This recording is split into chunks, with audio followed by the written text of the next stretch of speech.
After learning the exact location where Vegapunk hid the broadcasting device, the Gorosei immediately took action and headed towards the Iron Giant. They wanted to stop the scientists' broadcast immediately before too much important information was revealed. To do that, Jupiter wanted to crush the Iron Giant. The scene shifts to Hachinosu Pirate Island after hearing the shocking news from Vegapunk. The pirates on the island were extremely excited. Believing that there were countless treasures at the bottom of the sea, they shouted and competed to dive down to explore. However, some thought that finding treasure at the bottom of the sea was very difficult, because there were giant creatures at the bottom of the sea capable of swallowing an entire ship. Others thought it would be great if they could find a mermaid to guide them.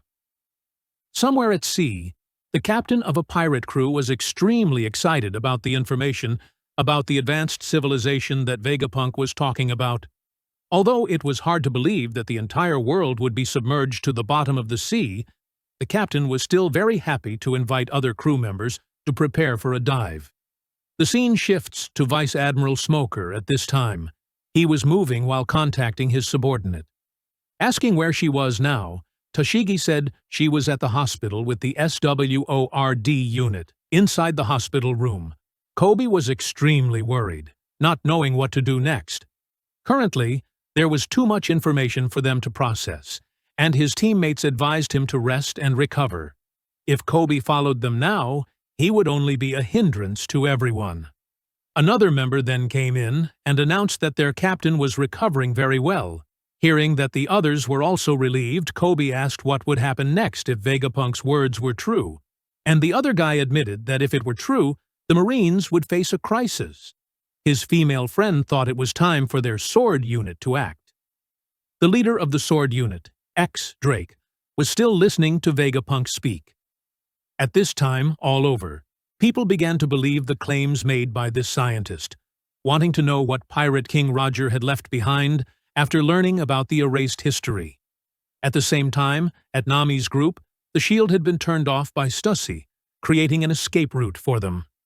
Nami immediately asked Brook to prepare the ship to leave, just waiting for Jinbei and Zoro to return, and they could safely land on the sea. However, Lilith saw that there were many marine ships gathered below, and if they landed now, they would likely have to engage in combat with many marine warships. Brook had also finished fueling the Sunny's propulsion system, and Nami contacted Jinbei asking where they were. He said they were almost back, but a monster was running towards everyone in front. They were chasing after that giant horse, warning those on the ship to be careful, because the monster looked very strong. Nusjuro then jumped straight to Nami to attack, and the girl didn't have time to react, so she just stood still. The others also showed fear of this giant creature, and Lilith realized that this was the Gorosei. Seeing this, Zoro asked Jinbei to throw him towards the enemy, and he used Fishman Karate to throw the swordsman straight. While flying, Zoro drew his two swords and slashed directly at Nusjuro, but the opponent easily sensed and parried the slash. The two swordsmen clashed, but with his ability, Zoro successfully knocked the giant monster away, thus ensuring the safety of the remaining crew members on the ship. Jinbei then successfully caught Zoro's body from above, and he asked Nami to make the ship run immediately, knowing that the enemy in front was too dangerous. They would find a way to jump onto the ship later, so she didn't need to worry. Back on the beach below, the giant ship was being attacked by the Marines. At this time, Bonney's group had successfully boarded the ship, just waiting for Luffy to arrive, and they could escape this place. She was worried that this giant ship would not be able to withstand the Navy's dense firepower. The vice admirals were now directing all their forces to surround and block the escape route, thinking that the giant's ship was only large in size and nothing special. They believed that if they continuously fired cannonballs, it would sink just like other ships. On the beach, Sanji was still waiting for his captain to arrive. He was worried and shouted Luffy's name loudly. Surprisingly, his friend heard him and replied, saying that he was almost there and they should start the ship immediately. Atlas also urged them to hurry before the ship was submerged, and from a distance, Dorry had already spotted the ship. Luffy looked very happy to be able to board the giant ship, and Brogy asked Oimo and Kashi to start the ship immediately.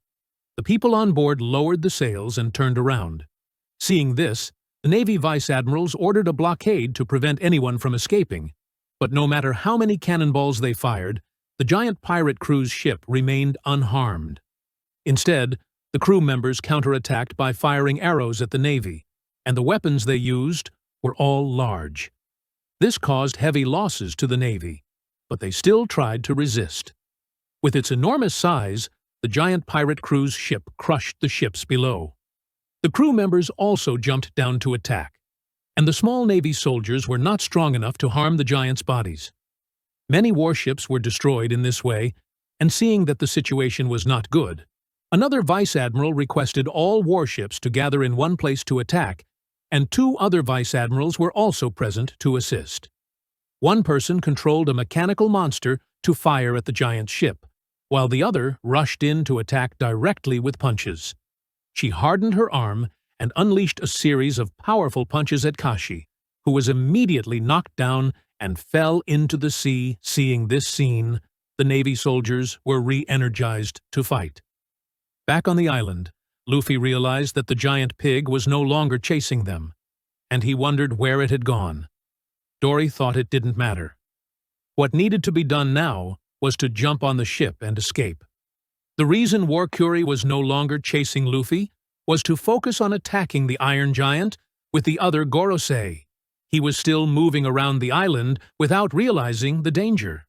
The 4 Gorosei in their monster forms had now surrounded the Iron Giant. Realizing that this was the entity that had attacked Mary Jawai's 200 years ago. Remembering this made Saturn extremely angry, and at the same time, Vegapunk transmitted information, hoping that everyone in the world would remember it. It concerned the letter D in the names of special people. Hearing this, the Gorosei immediately launched an attack on the Iron Giant. They did not want anyone to know the secret of those with the letter D in their names. Just as Vegapunk was speaking at a crucial point, the Iron Giant was knocked down by War Curie and fell into the sea. The impact caused the broadcasting device inside to malfunction, and the Iron Giant falling into the sea created a large wave that pushed back all the Navy warships. At this point, the broadcast stopped, leaving those watching regretful that they could not hear the end. Although they successfully stopped it, the Gorosei were extremely worried if the information just mentioned had been revealed. The Iron Giant sank to the bottom of the sea, and in his mind, he was wondering where Joy Boy was, because he really wanted to meet that person again.